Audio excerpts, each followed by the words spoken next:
Tout ce que Dieu fait est bon. Partie 2.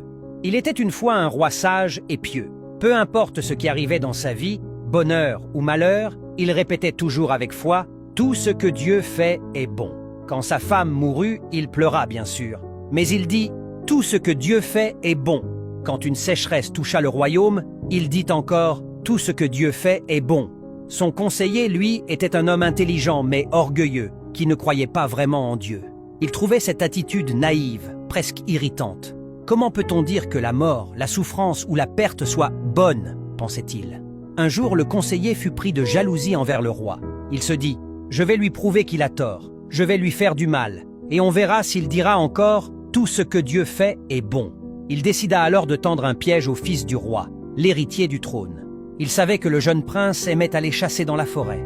En secret, il creusa un trou profond sur le chemin que le prince empruntait souvent. Il le couvrit de feuilles et de branches, avec l'intention claire de le faire tomber dedans.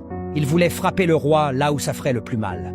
Mais ce qu'il ne savait pas, c'est que ce même jour, son propre fils décida d'aller chercher du bois dans la même forêt, et il passa par ce chemin. Et ce fut lui, le fils du conseiller, qui tomba dans le piège. Le choc fut terrible. Le garçon mourut sur le coup. Lorsque le conseiller apprit la nouvelle, il s'effondra en larmes.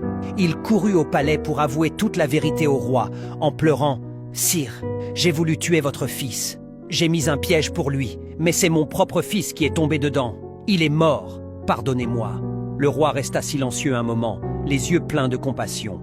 Puis il posa sa main sur l'épaule du conseiller et lui dit « Tu vois, mon ami, tout ce que Dieu fait est bon. » Le conseiller s'effondra de honte et de douleur, mais aussi de lucidité.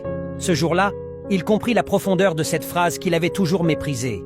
Ce qu'il croyait être une simple croyance était en réalité une sagesse divine.